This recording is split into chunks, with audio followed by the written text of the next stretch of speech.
This is The Real Weight, where we explore how your life and your physiology are connected. I'm Frank Dominick. Last episode, we talked about what true health actually is. Not appearance, not discipline, but how well the body functions. Energy that's steady, sleep that actually restores you, hunger that makes sense, a body that feels warm and responsive instead of constantly fighting. And if you were really honest with yourself while listening, there's a good chance a thought crossed your mind. Something like, yeah, I don't really feel like that anymore. And that leads to a question I want you to think about for a minute. When did you stop feeling well?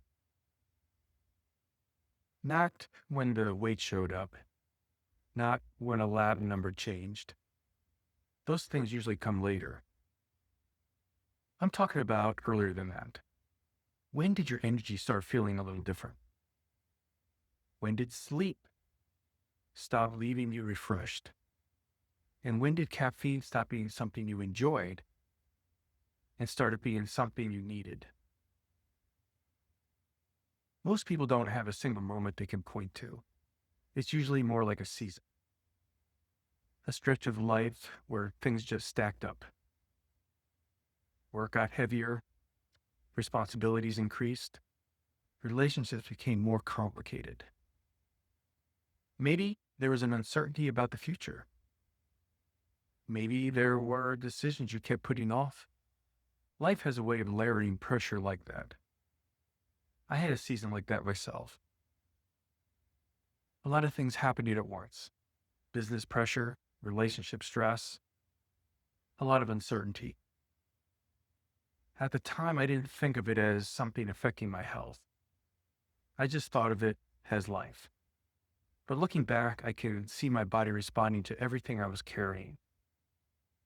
I had trouble sleeping, energy wasn't there, and food started becoming something a little different. Not just nourishment, but comfort. And that's something a lot of people quietly experience. Food becomes a way to calm the system down. And it's not because there's something wrong with us. It's because we're overwhelmed. Some people do that with food. Other people do it with alcohol, or work, or scrolling, or staying constantly busy.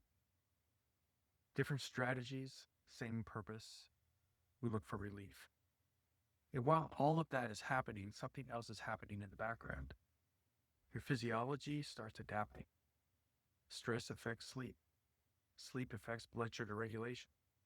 Blood sugar affects hunger signals. Recovery starts getting a little slower. Nothing dramatic at first, just small shifts. You feel a little more tired than usual, a little less resilient, maybe a little more irritable.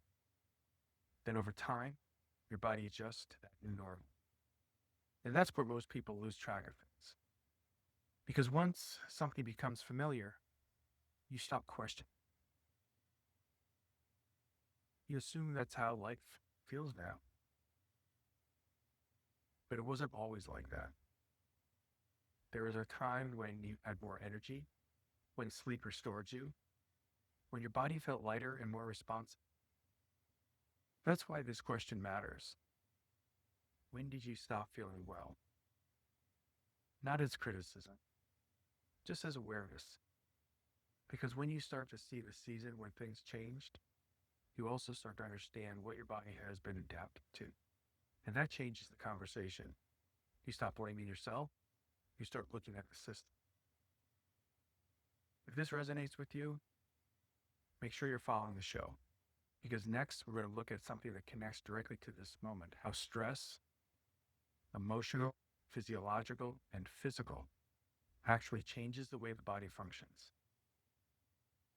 But for now, just sit with this question. When did you stop feeling well? I'll see you in the next episode.